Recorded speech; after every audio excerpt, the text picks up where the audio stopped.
नमस्कार, मैं हूं दीपक चौरसिया। रात के 8 बज रहे हैं और ये वक्त है कसम संविधान की में चुनाव पर चर्चा का। और आज की चर्चा को आप शो की इस वॉल से ही समझ सकते हैं। इसमें एक तरफ इंडिया अलायंस है तो दूसरी तरफ वो हैं जो अलायंस छोड़ चुके हैं। हमारी टीम ये वॉल बनाते वक्त अलाइनमेंट पर सोच रही थी कि केजरीवाल और अखिलेश को इस तरफ रखें या उस तरफ। फिर ये तय किया कि जब तक वो खुद ऐलान नहीं कर देते उन्हें कांग्रेस की साइड में ही रखना चाहिए। प्रधानमंत्री मोदी ने हफ्ते भर पहले कांग्रेस और इंडिया अलायंस के अलाइनमेंट पर कमेंट किया था। आज महाराष्ट्र के पूर्व मुख्यमंत्री अशोक चव्हाण ने भी कांग्रेस छोड़ दी। मिलिंद देवड़ा और बाबा सिद्दीकी के बाद वो तीसरे नेता हैं। खबर है कि बीजेपी में जा रहे हैं और 10-12 विधायक भी साथ ले जा सकते हैं। खबर ये भी है कि राज्यसभा का टिकट पक्का है। कांग्रेस की शॉर्ट एंड स्वीट प्रतिक्रिया कि कोई फर्क नहीं पड़ता। राहुल गांधी अपनी न्याय यात्रा में लगे हुए हैं। नीतीश कुमार और ममता बनर्जी के बाद जयंत चौधरी तीसरे नेता हैं जिन्होंने इंडिया अलायंस से रिश्ता तोड़ा है। राहुल ने अब अपना यूपी प्रोग्राम 14 दिन से घटाकर 6 दिन कर दिया है। यूपी में 65 सीटें तो हम ही लड़ेंगे कहने वाले अखिलेश यादव अभी तक गठबंधन में हैं। यात्रा में भी शामिल होंगे लेकिन सीट शेयरिंग पर अभी भी ठनी हुई है। अरविंद केजरीवाल पंजाब में गठबंधन तोड़ चुके हैं और दिल्ली पर सस्पेंस नहीं तोड़ रहे। वहां भी अलाइनमेंट डिस्टर्ब है। गठबंधन की चौथी बैठक हुए 2 महीने को हो गए हैं। 5वीं बैठक के पत्ते नहीं है। हाँ, कांग्रेस की एक बैठक जरूर दिल्ली में हो रही है। सूत्र बता रहे हैं कि सोनिया गांधी को राज्यसभा भेजने की तैयारी है। तो यही आज की डिबेट है। गाड़ी में अलाइनमेंट पर बात करेंगे, जानेंगे कि कॉर्पोरेटर में क्या फंसा है जो गाड़ी पिकअप नहीं ले रही है। ये इंजन का दोष है या मोटर मैकेनिक का कसूर।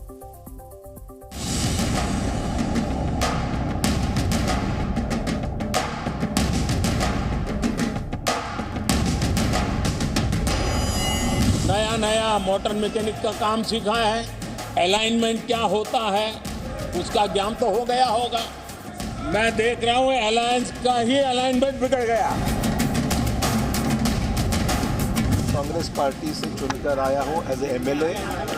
उस सदस्यत्व का एमएलए के मैंने आज इस्तीफा स्पीकर के पास मिलकर सौंप दिया है। उनको कांग्रेस ने बहुत कुछ दिया है, उनके योग्यता से भी ऊपर दिया है। हर चीज की कोई वजह बताई नहीं जाती है। 2 दिन के बाद मैं मेरी जो राजनीतिक भूमिका है वो स्पष्ट करूंगा। भाजपा की रणनीति है, अगर जनता का समर्थन नहीं मिल रहा है तो विपक्ष को तोड़ो। कुछ लोग इस भ्रम में नहीं रहना चाहिए कि उनके जाने से कांग्रेस टूट जाता है। बहुत कम समय में, अल्प समय में फैसला हमें लेना पड़ा, परिस्थितियों के कारण लेना पड़ा। और हमारे कुछ अच्छे हैं देश के लिए, अपने लोगों के लिए कि हम कुछ अच्छा करना चाहते हैं। जैसे कांग्रेस पार्टी भी इनकी पार्टी इधर से उधर कर रही है, उसको डर लग रहा था। लोग हमारे संपर्क में है।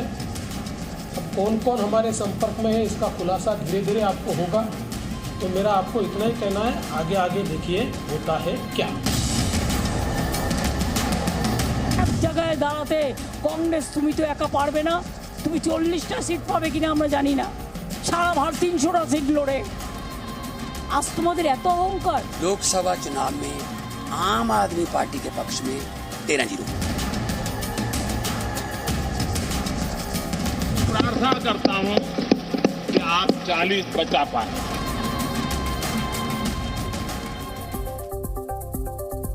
और इसी पर मैं बहस करूंगा। बात होगी किसका अलाइनमेंट बिगड़ा है किसका नहीं। साथ ही साथ ये भी बात होगी कि आखिरकार जो है जो परिस्थितियां बन गई हैं 2024 के चुनाव के लिए, उसको लेकर कांग्रेस कितनी कॉन्फिडेंट है, बीजेपी कितनी कॉन्फिडेंट है। मेरे साथ कांग्रेस की राष्ट्रीय प्रवक्ता डॉली शर्मा मौजूद हैं। मेरे साथ बीजेपी के राष्ट्रीय प्रवक्ता प्रेम शुक्ला जी मौजूद हैं। डॉली जी, सबसे पहले मैं आपसे ही शुरुआत करूंगा। 90 सेकंड दोनों को मिलेंगे। आप दोनों हैं, बोलने के लिए और कोई नहीं है, तो मेरे ख्याल से सबको पर्याप्त वक्त मिलेगा। डॉली जी, मेरा पहला सवाल, एक एक करके नेता जो है गठबंधन तोड़ रहे हैं, ऐसे में 24 की लड़ाई आप कैसे लड़ेंगी? और इंडिया का अलाइनमेंट बिगड़ा हुआ जैसा प्रधानमंत्री मोदी ने संसद के अंदर कहा था, तो अलाइनमेंट कैसे ठीक होगा डॉली जी? देखिए, हमारा अलाइनमेंट बिल्कुल ठीक है। और वो कैसे है, ये भारतीय जनता पार्टी का, ईडी का, सीबीआई का और सभी तंत्र जो आज भारतीय जनता पार्टी ने जकड़े हुए हैं, उनका जोर है कि लगातार लोकतंत्र को कमजोर करने के लिए जो भारतीय जनता पार्टी एन केन प्रकारेण सारे काम कर रही है, उसके अलावा ये कुछ नहीं है। देश की जनता के लिए भारतीय जनता पार्टी के पास देने के लिए कुछ नहीं है।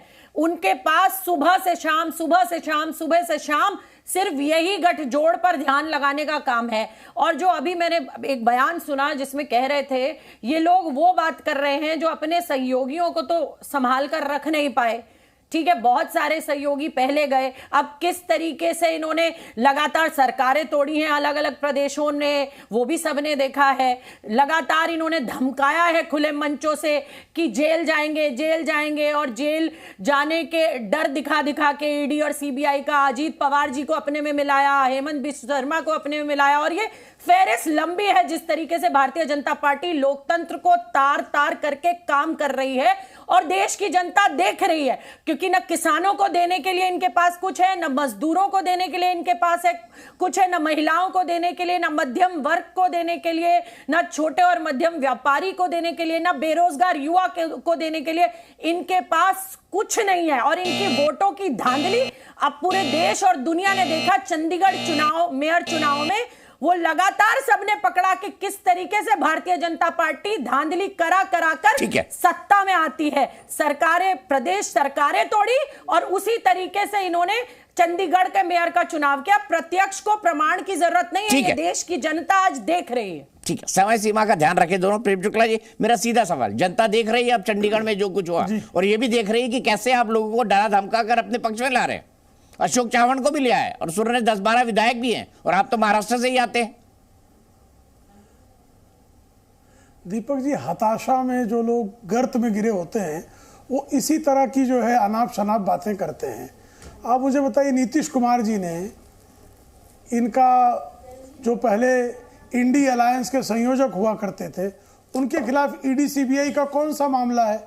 आप तो बहुत पुराने पत्रकार हैं, जरा खोज कर बताइए कि ईडी सीबीआई का कौन सा मामला प्रलंबित है उनके खिलाफ। और वो जो है जिनको ये संयोजक बना रहे थे, जिन पे कभी किसी जमाने में जो है इंडी अलायंस का प्रधानमंत्री पद का प्रत्याशी भी लोग जो है खोज रहे थे, वो अगर भारतीय जनता पार्टी के साथ गठबंधन कर लेते हैं तो इनका ये जो है इनका अलाइनमेंट बिगड़ा हुआ एक बना हुआ है। राष्ट्रीय लोकदल के श्रीमान जयंत चौधरी जी, उनके खिलाफ ईडी और सीबीआई का कौन सा मामला पेंडिंग है, जरा ये भी बता दीजिए। अच्छा, ये ममता बनर्जी तो कल तक जो है इनका चेयरमैन तय कर रही थी कि मल्लिकार्जुन खड़गे को चेयरमैन होना चाहिए, और इनको एक सीट देने के लिए तैयार नहीं है। अरविंद केजरीवाल कल तक इनके चेयरमैन का नाम प्रस्तावित कर रहे थे और जो है ममता बनर्जी के सुर में सुर मिला रहे थे। वो पंजाब में इनको एक सीट देने के लिए पहले तैयार नहीं हुए और फिर दिल्ली में एक सीट देने के लिए तैयार नहीं हुए। इसे भारतीय जनता पार्टी का क्या लेना देना है, जरा ये भी स्पष्ट कर दीजिए। अब जो है इनके साथ नाच ना आवे आंगन टेढ़ा वाली स्थिति इनकी है। लगातार जिस तरह से भारतीय जनता पार्टी के आदरणीय नरेंद्र मोदी जी के नेतृत्व वाली सरकार में पूरे देश का विश्वास और जनादेश जो सामने दिखाई दे रहा है, तो लोग इनको छोड़ छोड़कर भाग रहे हैं।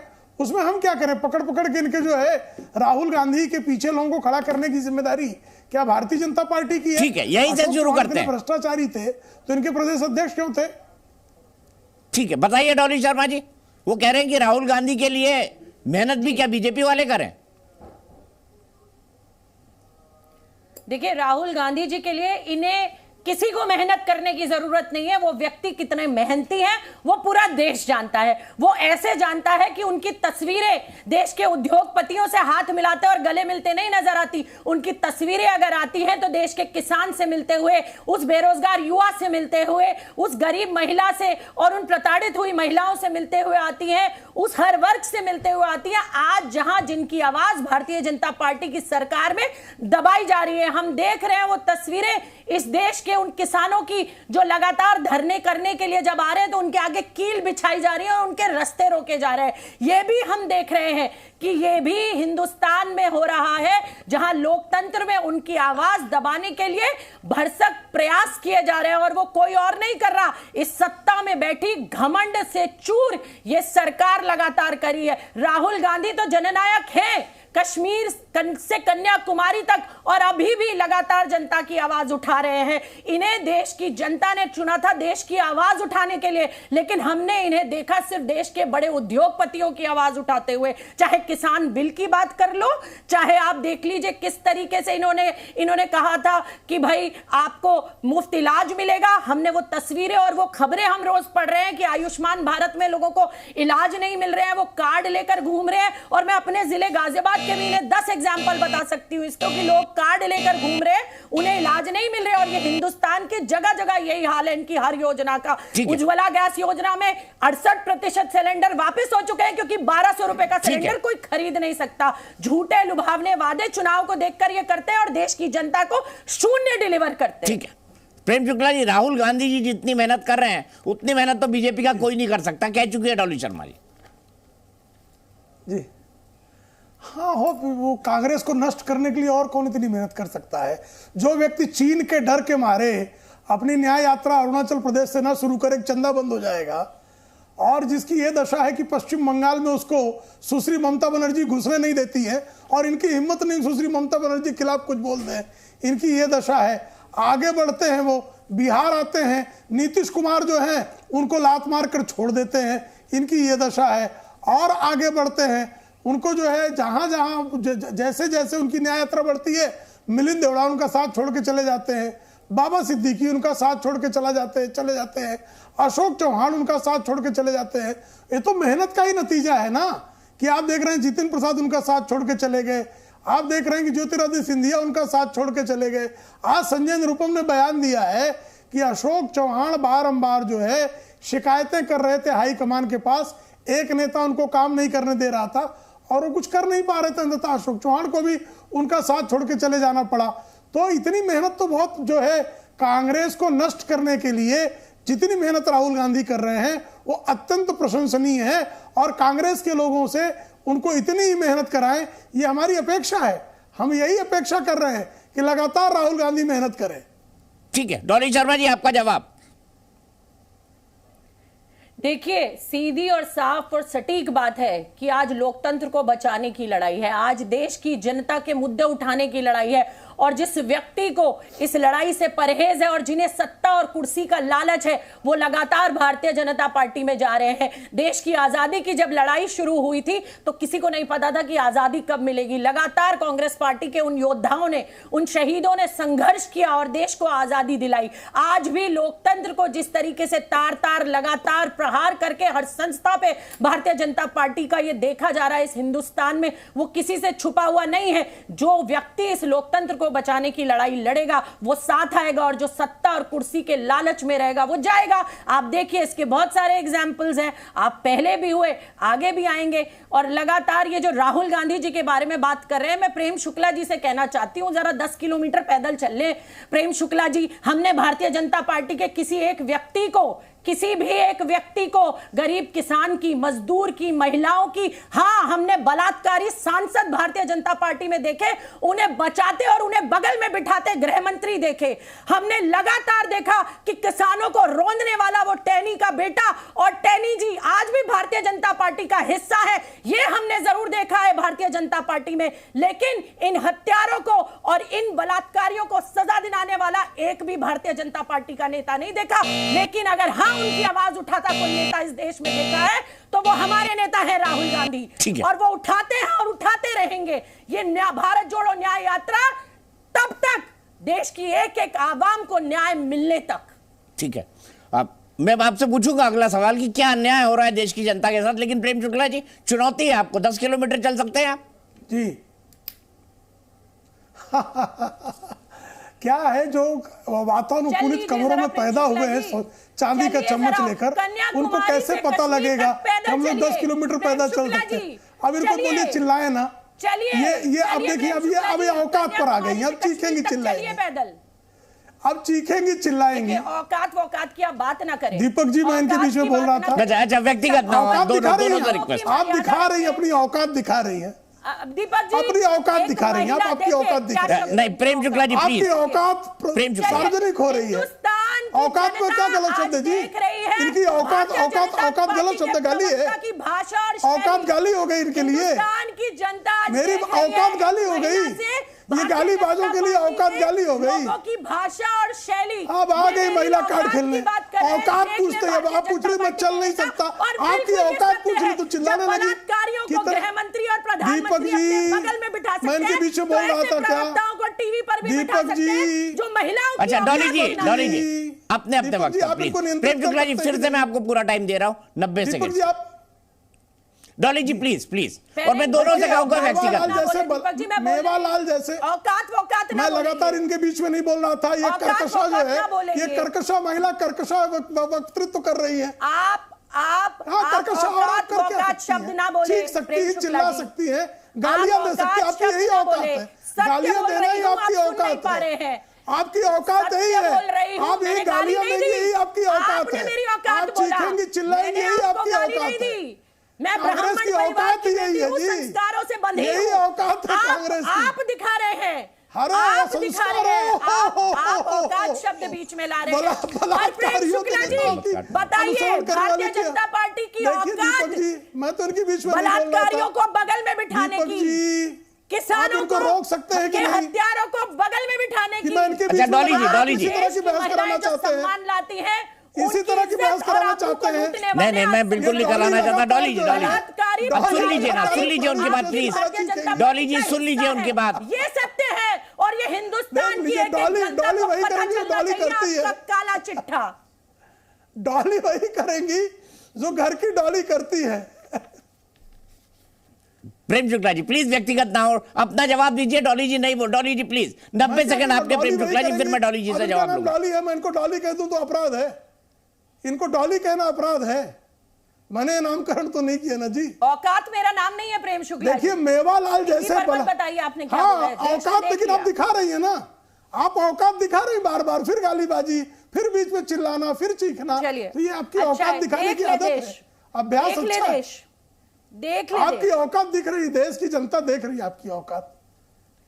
और कुछ देर चीख चिल्ला ले, फिर मैं बोलूं।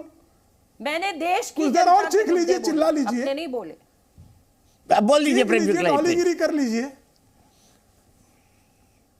देखिए मेवालाल जैसे बलात्कारी जो छोटे बच्चों को भी नहीं छोड़ते बलात्कार करने से, वो किस पार्टी के हैं? माधवन जैसा बलात्कारी श्रीमती सोनिया गांधी को इतना प्रिय क्यों है? जरा बताएं। तंदूर कांड करने वाले, बलात्कारियों को पालने वाले, अब जो है बलात्कार पर भी बात करेंगे। गजब है जी, बहुत बढ़िया। जिनके कार्यकाल में क्या प्रेम शुक्ला जी आदमी नहीं गए जेल में? वो जेल में गए क्या? ब्रजभूषण शरण सिंह जेल में है, कुलदीप सिंह मेवालाल की अनुसरण करने वाली मेवालाल जैसे समय जेल में जाने में। डॉली जी प्लीज बीच में नहीं। साबित हो जाए जेल जाएंगे, कांग्रेस पार्टी नहीं बोलेगी। ब्रजभूषण शरण सिंह को जेल भेज दीजिए, लगातार चीखने लगती है, करिए जेल भेजिए। चीख रही है डॉली का गला गलत किया प्रेम शुक्ला जी, बोलिए ब्रजभूषण शरण सिंह ने गलत किया। अरे मेवालाल बताइए ना, मेवालाल जैसे बलात्कारी का आरती क्यों उतारे? क्या कार्रवाई की मेवालाल पर? माधवन इतना प्रिय क्यों है सोनिया गांधी को? माधवन जैसे बलात्कारी को सोनिया को इतनी मोहब्बत क्यों? हिंदुस्तान का कानून है, बलात्कार की दुकान क्यों खोल दी? का कानून है और जेल जाएंगे अगर गलत किया। बहस नहीं करा।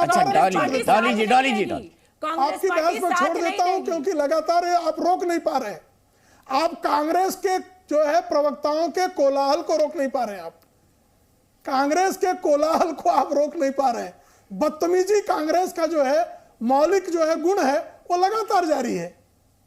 बोलिए प्रेम शुक्ला, बोल भी दीजिए। नहीं, अगर मेरे बीच में आप ये बोली और आप नहीं चुप करा पाए तो मुझे यहाँ बैठने का कोई औचित्य नहीं है। मैं कोई मछली बाजार में थोड़े आया हूं। नहीं आप संस्कृति का शिकार जो है मैं क्यों हूं?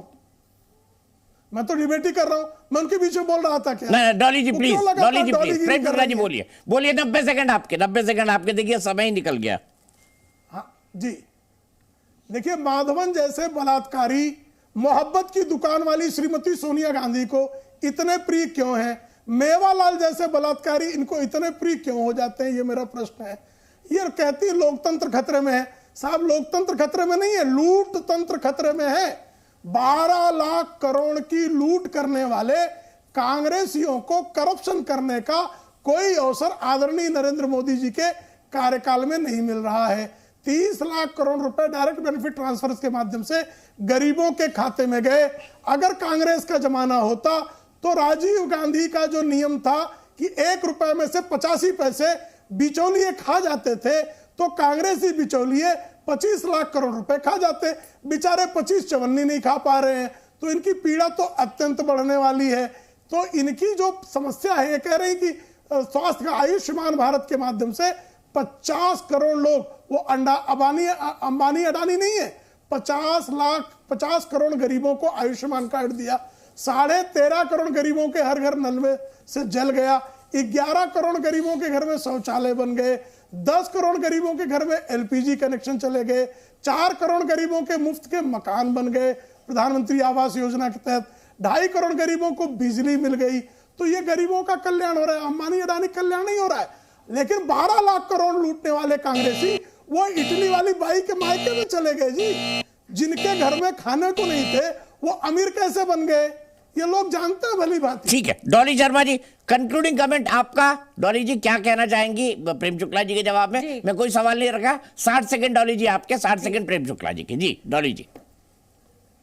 जी देखिए, कांग्रेस पार्टी का कोई भी नेता अगर इन्होंने ये अभद्र है, फिर भी मैं इनके बीच में नहीं बोलूंगा। कोई भी व्यक्ति अगर किसी पर साबित होगा, ये अभद्रता करती, लेकिन मैं इनके बीच में नहीं बोलूंगा। लेकिन मुझे प्रेम शुक्ला बता दे, प्रेम शुक्ला बता दे मुझे कि मैं आपकी तरह अभद्र नहीं हूँ।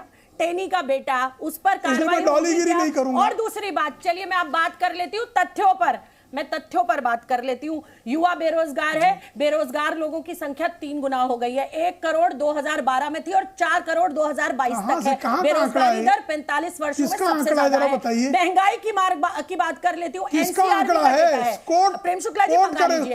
उसके बाद एनसीआर भी का डेटा है। महंगाई की मार से budget, petrol, diesel, LPG, CNG, आटा, दाल, चावल, खाने पकाने, तेल, दूध, सब कुछ महंगा हो गया है और आवश्यक वस्तुओं पर जीएसटी लगा दिया है। हिंदुस्तान के इतिहास में कभी बच्चों के कॉपी किताब पर जीएसटी नहीं लगी थी, इस सरकार ने वो भी लगा दी। अब मैं बात करती हूँ खेती और किसानों की बात। हर घंटे किसान, एक किसान आत्महत्या करता है। एनसीआरबी का डेटा है 2022 का। फिर मैं बात करती हूँ कमजोर वर्गों। ठीक है डॉली जी, टाइम नहीं है, ये बात करते हैं लगातार, टाइम नहीं है। प्रेम शुक्ला जी आपका जवाब और मैं कंक्लूड करूंगा इसको। जी देखिए, साफ तौर पर इनके पास कोई आंकड़ा नहीं। देखिए, सीधे जो है 6 करोड़ जो है ईपीएफओ आंकड़े हुआ करते थे, आजकल 23 करोड़ ईपीएफओ के आंकड़े हैं। 17 करोड़ लोगों को 2014 से 2024 के बीच में सिर्फ जो है प्रोविडेंट फंड ऑर्गेनाइजेशन में रजिस्टर हुए, यानी उनको ऑर्गेनाइज सेक्टर में रोजगार मिला। 2020 से 2023 के बीच में 4.8 करोड़ लोगों को रोजगार मिला। तो रोजगार की गति, और 1991 से 2013 के बीच में 6.8 करोड़ लोगों को सिर्फ ईपीएफओ में रजिस्टर हुए थे।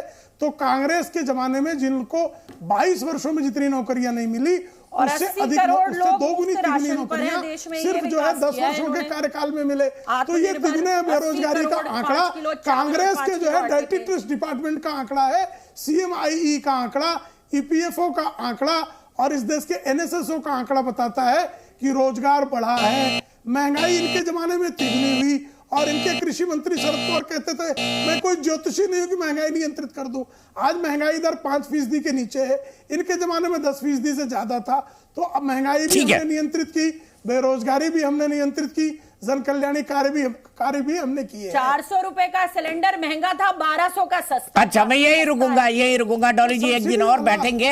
अभी 24 में लगभग 100 दिन बाकी है चुनाव के, तो इस तरह की बहस रोजाना होगी। डॉली जी आपका, प्रेम जी आपका बहुत बहुत शुक्रिया।